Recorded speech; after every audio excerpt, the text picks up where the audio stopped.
በየሁዱ ወደ ቤተክርስቲያን ትሄዳለህ፣ እጆችን ወደ ሰማይ ዘርግተህ ትዘምራለህ፣ በጸሎት ሰዓት ታነባለህ፣ ዳግመኛ ተወልጃለሁ ብለህ ታስባለህ። ነገር ግን አሳቃቂ እውነት ይህ ነው። የምታደርገው አምልኮ ሁሉ በእግዚአብሔር ዘንድ ደስ የማያሰኝ ይልቁንም እግዚአብሔር ጨርሶ የሚጸየፍና ውድቅ የሚያደርገው ነገር ቢሆንስ? በመጽሐፍ ቅዱስ ውስጥ እግዚአብሔር አምልኮን ሁሉ አይቀበልም። እንደውም አንዳንዶቹን አምልኮዎች እጠላዋለሁ፣ እጸየፈዋለሁ፣ የዝማሬያችሁን ድምፅ ከኔ አርቁ ብሏል። በዛሬው ቪዲዮ መጽሐፍ ቅዱስ በግልጽ የሚያስጠነቅቃቸውን እግዚአብሔር ጨርሶ የማይቀበላቸውን 6 የአምልኮ አይነቶች በዝርዝር እንመለከታለን። ይህንን ቪዲዮ እስከ መጨረሻው ከተከታተላችሁ በኋላ የዘወትር አምልኳችሁና ሕይወታችሁ በደቂቃዎች ውስጥ እንደገና እንድትመረምሩ ያደርጋችኋል። ለዚህ ቻናል አዲስ የሆናችሁ እንኳን ደህና መጣችሁ። ሰብስክራይብ በማድረግ ቤተሰብ መሆን እንዳትረሱ። ይሄ ቪዲዮ ለብዙ ሰዎች እንዲደርስም ላይክ አድርጉ። ዝግጁ ከሆናችሁ አሁን ቀጥታ ወደ መጀመሪያው ነጥብ እንለፍ። እግዚአብሔር ጨርሶ የማይቀበለው የመጀመሪያው የአምልኮ አይነት የከንፈር ወይም የግብዝነት አምልኮ ይባላል። ይህ አምልኮ በውጭ በኩል እጅግ መንፈሳዊ ይመስላል።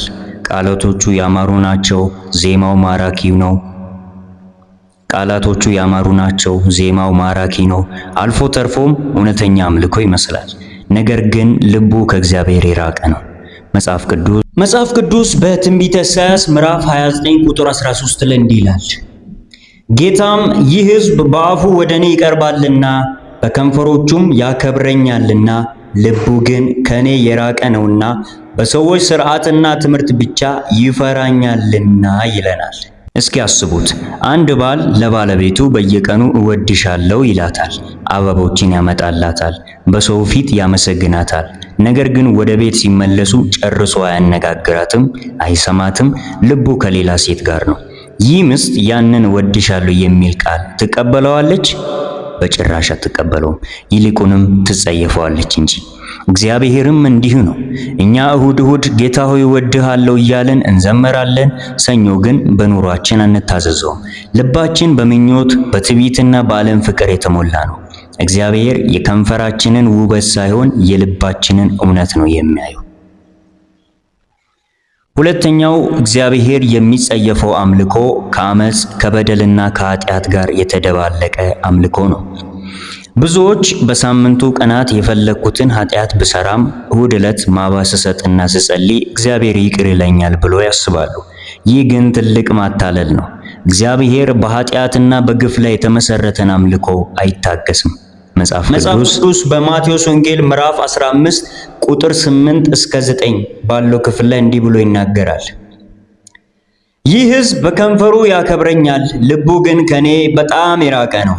የሰውም ሥርዓት የሆነ ትምህርት እያስተማሩ በከንቱ ያመልኩኛል ይለናል። አንድ ምግብ አብሳይ በጣፋጭ ወተት ውስጥ ጥቂት ጠብታ መርዝ ቢያደርግበት ያንን ወተት ትጠጡታላችሁ? አትጠጡም። ምክንያቱም ወተቱ ምንም ያህል ነጭና ጣፋጭ ቢሆንም መርዙ ሙሉ በሙሉ አበላሽቶታልና። የኛም አምልኮ እንዲሁ ነው። በሳምንቱ ሙሉ ሰዎችን እያማን እየዋሸን፣ ሰዎችን በግፍ እያሰቃየን፣ ሌላውን እያታለልን የምናቀርበው አምልኮ በመርዝ የተበከለ ወተት ነው። እግዚአብሔር በቅድሚያ እጃችሁን ከግፍ ታጠቡ፣ ከዚያ በኋላ መጥታችሁ አምልኩኝ ይለናል። ሶስተኛው እግዚአብሔር ጨርሶ የማይቀበለው አምልኮ እግዚአብሔር ባዘዘው መንገድ ሳይሆን በራሳችን ፈጠራና በሰው ሥርዓት የምናቀርበው አምልኮ ነው። እግዚአብሔር እንዴት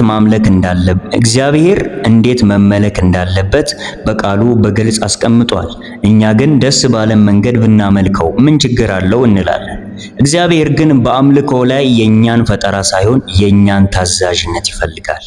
መጽሐፍ ቅዱስ በትንቢተ አሞጽ ምዕራፍ 5 ቁጥር 21 እስከ 22 ባለው ክፍል ላይ እንዲህ ይላል፣ የሚቃጠለውን መስዋዕታችሁና የእህሉን ቁርባናችሁን ብታቀርቡልኝም እንኳ አልቀበለውም። ለምስጋና መስዋዕት የምታቀርቡልኝን የሰቡትን እንስሶች አልመለከትም።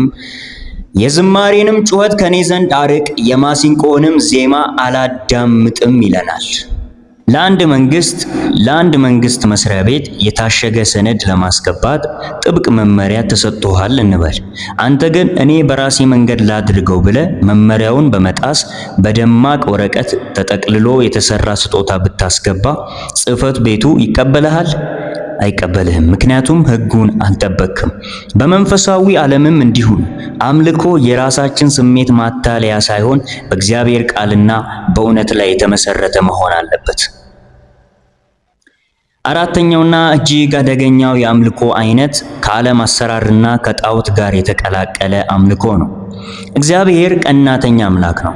ከእርሱ ጋር ሌላ ነገር እንድናመልክ ወይም አምልኮቱን ከዓለም ዘፈን፣ ከዓለም ጭፈራና ፍልስፍና ጋር እንድናቀላቅለው አይፈቅድም። መጽሐፍ ቅዱስ በትንቢተ ኢሳይያስ ምዕራፍ 1 ቁጥር 15 ላይ እንዲህ ይላል፣ እጃችሁንም ወደ እኔ ብትዘረጉ ዓይኔን ከእናንተ ሰውራለሁ፣ ልመናንም ብታበዙ አልሰማችሁም፣ እጆቻችሁ ደም ተሞልተዋል ይለናል። አንድ ሰው ለሚስቱ እኔ አንቺንም እወድሻለሁ ሌላዋንም ሴት እወዳለሁ ቢላት ይህ ጋብቻ ይጸናል? እግዚአብሔር ከዓለም ጋር የምናደርገውን መንፈሳዊ ምንዝርና አይቀበልም። ዛሬ በቤተ ክርስቲያን ውስጥ የዓለምን መንፈስ፣ የዓለምን ዘፈን ስልትና የዓለምን ክፉ ልማድ እያመጣን እግዚአብሔርን እያመለክን ነው ብንል እግዚአብሔር ያንን አምልኮ አይቀበለውም። እግዚአብሔር ሙሉ ልባችንን እንጂ የተከፋፈለ ልብ አይፈልግም። አምስተኛው እግዚአብሔር የሚጸየፈው አምልኮ በትዕቢትና በራስ ጽድቅ የተሞላ አምልኮ ነው። እኔ እንደ ሌላ ሰው ኃጢአተኛ አይደለሁም፣ እጾማለሁ፣ አስራት እሰጣለሁ በማለት በራሳችን መልካም ሥራ ተመክተን የምናቀርበው አምልኮ በሰማይ ዘንድ የተጠላ ነው። እግዚአብሔር የተሰበረውንና የተዋረደውን ልብ እንጂ በትዕቢት የተነፋውን ልብ አይቀበልም። መጽሐፍ ቅዱስ በዘሌዋውያን ምዕራፍ 10 ቁጥር 1 እስከ 2 ባለው ክፍል ላይ እንዲህ ይላል፣ የአሮንም ልጆች ናዳብና አብዩድ በየራሳቸው ጥናውን ወስደው እሳት አደረጉበት፣ በላዩም ዕጣን አኖሩበት፣ በእግዚአብሔርም ፊት እርሱ ያላዘዛቸውን ሌላ እሳት አቀረቡ። እሳትም ከእግዚአብሔር ፊት ወጥቶ በላቸው፣ በእግዚአብሔርም ፊት ሞቱ ይለናል። የሞላ እንስራ ውሃ ሊቀበል አይችልም። በትዕቢትና በራስ ጽድቅ የተሞላ ሰው የእግዚአብሔርን ጸጋ መቀበል አይችልም።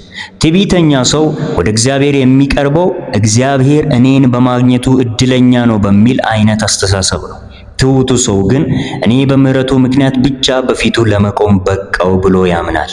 እግዚአብሔር ትዕቢተኞችን ይቃወማል፣ ለትሑታን ግን ጸጋን ይሰጣል ተብሎ ተጽፏልና።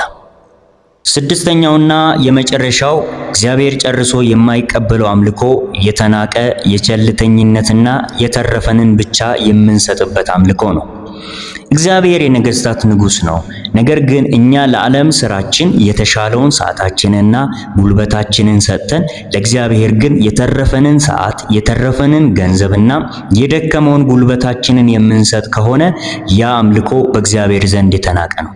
መጽሐፍ ቅዱስ ወደ ቆላስይስ ሰዎች ምዕራፍ 2 ቁጥር 23 ላይ እንዲህ ይላል፣ ይህ እንደ ገዛ ፈቃድ በማምለክና በትህትና ስጋንም በመጨቆን ጥበብ ያለው ይመስላል።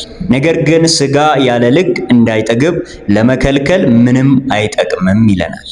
ለሀገር መሪ ወይም ለትልቅ ባለስልጣን ስጦታ ስትሰጥ ያረጀ የተበላሸና የተቀደደ ነገር ትሰጠዋለህ? በጭራሽ አትሰጠውም። እጅግ የተከበረውን ነገር ታቀርባለህ እንጂ። ታዲያ የፍጥረት ሁሉ ጌታ ለሆነው እግዚአብሔር እንዴት የተረፈንን ጊዜ፣ የተረፈንን ሳንቲም እንሰጠዋለን? እግዚአብሔር የተሻለውንና የመጀመሪያውን ይፈልጋል። እንግዲህ እነዚህን 6 ውድቅ የተደረጉ አምልኮዎች ካየን እግዚአብሔር የሚቀበለው እውነተኛ አምልኮ ምንድን ነው? መጽሐፍ ቅዱስ በግልጽ ይነግረናል።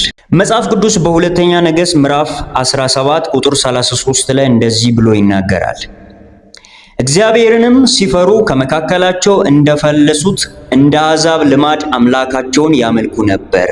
እውነተኛ አምልኮ በቤተ ክርስቲያን መዘመር ብቻ አይደለም። እውነተኛ አምልኮ ሕይወታችንን በሙሉ ለእግዚአብሔር መስዋዕት አድርጎ ማቅረብ ነው።